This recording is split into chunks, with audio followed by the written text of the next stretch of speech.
glazed over the notes yesterday. Did not do it today. Oh. I need to get cooler cups.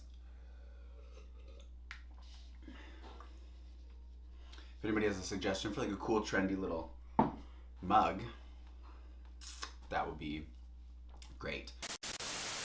Happy Friday! Good morning! Okay, I have to stop picking stuff out of my teeth. Get it together. What is happening?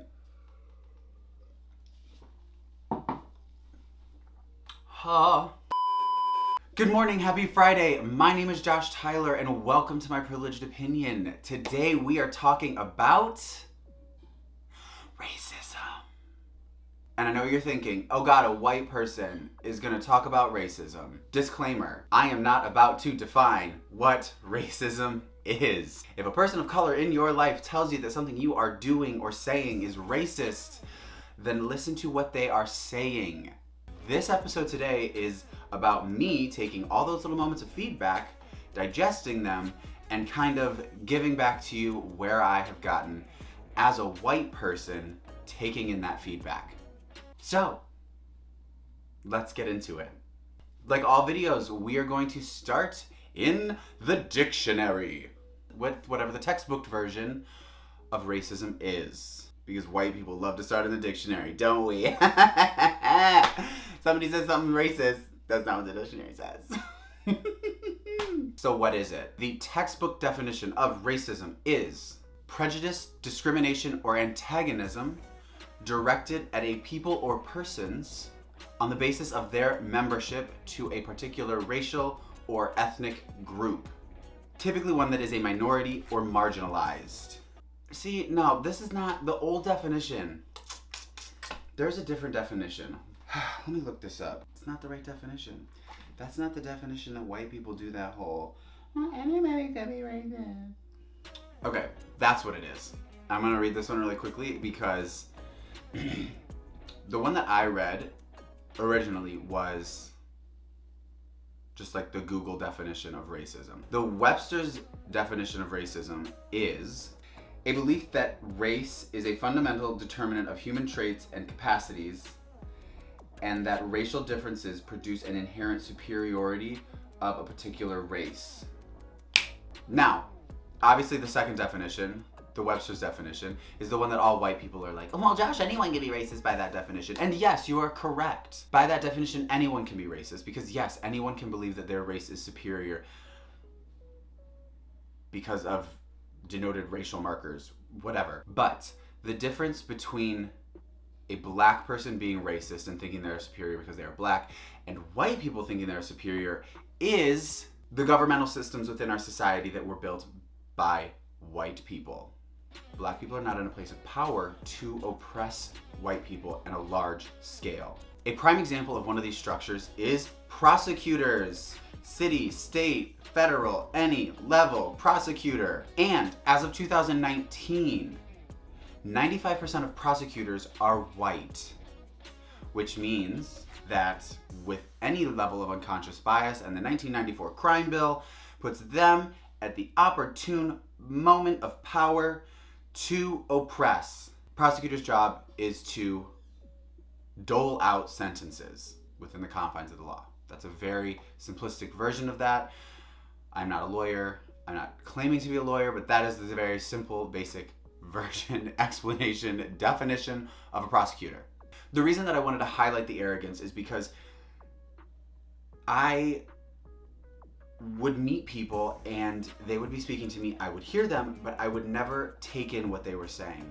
So when they would give me facts, like the previous fact I mentioned that 95% of prosecutors are white, the old me would have never taken that in because I didn't come across that information on my own. My opinion about blackness was correct, and therefore no one was going to give me new information that could change my mind. Put a pin in that. Pin.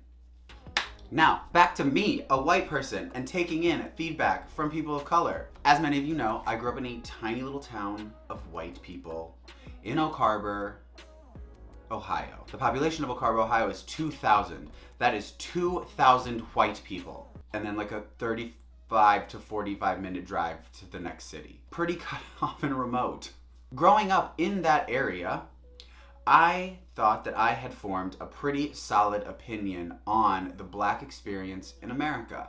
The first thing you ask yourself, Josh, how were you able to form in any way an opinion on the Black experience in America? Let me tell you, it's called arrogance. It's being in a complete void of information and stimuli and thinking that you have somehow formed an opinion around that thing. It's something that white people are very good at. It's somewhat of a side effect of white supremacy is arrogance. I really want to let that sink in, just as a white person. I had literally thought that in a void of melanin, I had formed a valid opinion about a group of people. And the information that I took in was only through media and news. That's called socialization and conditioning. There's a video about that. Go look at it. The reason that I really want to highlight the arrogance is because until I had removed myself and identified that arrogance and then surrounded myself with people of color, anytime that I was previously talking to someone while still living in that white space, I was never authentically taking in what they were saying. They were speaking, I was hearing it, but I wasn't allowing it to penetrate my being and my soul, because that level of arrogance was high.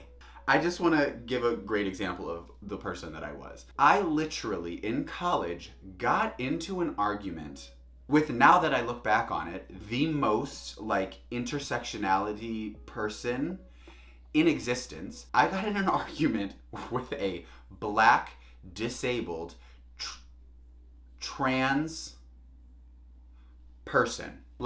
Literally in a class arguing with that person as if they were wrong. And because a majority of the people in that class were white, that person had no ability to speak or be defended or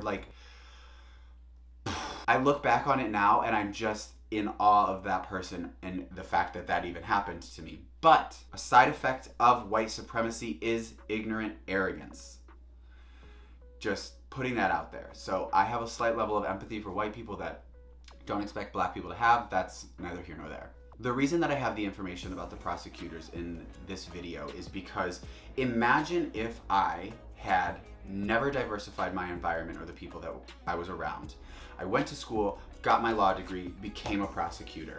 I would have taken all of that racial bias and hate and ignorance into a position now of power where I was deciding the fate of people that I assumed a majority of criminals were Black. What? Wild. Now, there are going to be more videos to come about me talking about lessons that I learned just in being a white person, but then I'm also going to start having guests on, and we're going to start talking about other issues with other people, because while I really value my opinion, the opinion that I have today was not reached in a void by myself. It was reached with other people around me. And so I'm going to bring those people who are in my life onto this channel. In the comments below, please, if you are a white person or if you're a person of color that saw this moment in a white person, share what it was that opened your eyes, that was the first sort of crack in the white shield of ignorance that kind of started to open your eyes and move you forward in this conversation into a place of vulnerability and understanding that being white doesn't make you a white person. Being ignorant and arrogant and hateful is what makes you a bad white person. Anyway, please subscribe, share. I love you all. Thank you for listening. Go out into the world, be good and do good, and I will see you next week. I'm not doing a hand thing. I don't know. I might. Ah! That was a really good stream of consciousness. It's so hot in here. I'm literally dying. Also, I ate an entire thing of frosting within the week.